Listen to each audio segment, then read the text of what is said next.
Sir ఏం sir ఈ Guntur parliament లో ఈసారి ఇక్కడ గెలిపారు సార్. ఒక పక్క ఇక్కడ జనసేన తెలుగుదేశం బీజేపీ ఉమ్మడి అభ్యర్థిగా పెమ్మసాని చంద్రశేఖర్ గారు పోటీ చేయబోతున్నారు. మరి వైఎస్ఆర్సీపీ నుంచి కిలార్ రోషే గారు పోటీ చేయబోతున్నారు. ఇక్కడ వీరిద్దరు ఈసారి గెలిపేవరదండి. ఇక్కడ ఒక విద్యావంతుడైనటువంటి పెమ్మసాని చంద్రశేఖర్ గారు మన గుంటూరు పార్లమెంట్కి రావటం మా అందరికీ కూడా ఎంతో సంతోషదాయకం. ఆయన్ని గనక మనం ఎన్నుకుంటే మన పార్లమెంట్లో ఉన్నటువంటి సమస్యలని అన్నింటినీ కూడా పరిష్కారం అవుతాయని ఈ 2 నెలల నుంచి ఆయన యొక్క ప్రోగ్రామ్స్కి మేము వెళ్తున్నప్పుడు మాకు ఆయన మీద ఉన్న ఆయన మాట్లాడే మాటలను బట్టి కానీ ఆయనకున్న నాలెడ్జిని కానీ చూసిన తర్వాత ఇలాంటి పార్లమెంట్ ఏమో ఇప్పుడు వరకు కూడా ఆంధ్రప్రదేశ్ 25 పార్లమెంట్ నియోజకవర్గాల్లో పెమ్మసాని చంద్రశేఖర్ కంటే ఇంకా బాగా తిరిగిన వాళ్ళు కానీ ఎవరు లేరు.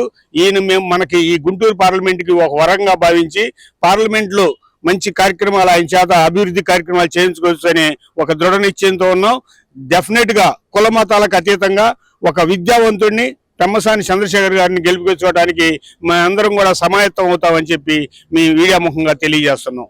సార్ ఇక్కడ పెమ్మసాని గారే గెలుస్తారని మీరు అంటున్నారు, కానీ ఇక్కడ కిలార్ రోషే గారు కూడా నేనే గెలుస్తాను, ఇక్కడ జగన్ గారి సంక్షేమ పథకాలు అన్ని ప్రతి ఇంటికి అందుతున్నాయి, గడప గడపకి అందుతున్నాయి అనేసి కిలార్ రోషే గారు చెప్పడం జరుగుతుంది. ఏదైతే అమ్మఒడి కానీ ఇవి ఆసరా కానీ ఇవన్నీ కూడా రావడం జరుగుతూ ఉన్నాయి. సో ఇక్కడ ఈసారి కూడా ఆయన నేనే గెలుపు అనేసి ఆయన నేను అంటున్నారు. కొద్ది మందికి సంక్షేమ కార్యక్రమాలని అప్పు చేసి ఇస్తూ నేను సంక్షేమం చేస్తున్నాను, నేను అభివృద్ధి చేయను, నేను ఓట్లని అఫీషియల్ గా కొనుక్కుంటున్నాను, మేమే గెలుస్తామనే మాటలో న్యాయం లేదండి. చాలా కొద్ది మందికే ఈ సంక్షేమ కార్యక్రమాలు అందుతున్నాయి. అసలు అభివృద్ధి అనేది శూన్యం అయిపోయినాయండి. మనం ఆదాయ వనరులను సమకూర్చకుండా, ఆదాయం అనేది సృష్టించకుండా అప్పులు చేసి సంక్షేమం అనేది చదువుకున్న ఒక పౌరుడిగా మేము చాలా చాలా ఖండిస్తున్నామండి. నిరుద్యోగులకి, చదువు లేని వాళ్ళకి ఈ జగన్మోహన్ రెడ్డి అఫీషియల్ గా 5 సంవత్సరాల నుంచి ఓట్లు కొనటం మొదలుపెట్టి వాళ్ళందరూ కూడా ఓట్లేస్తారు, నేనే గెలుస్తానని దీనిలో ఉన్నా అండి.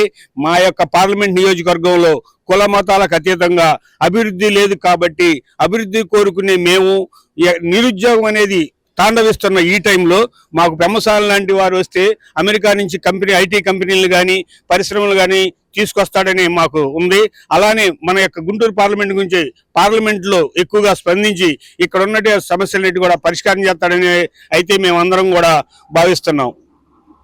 మరి ఇక్కడ అయితే ఖచ్చితంగా ఇక్కడ పెమ్మసాని గారే గెలుస్తారంటారా?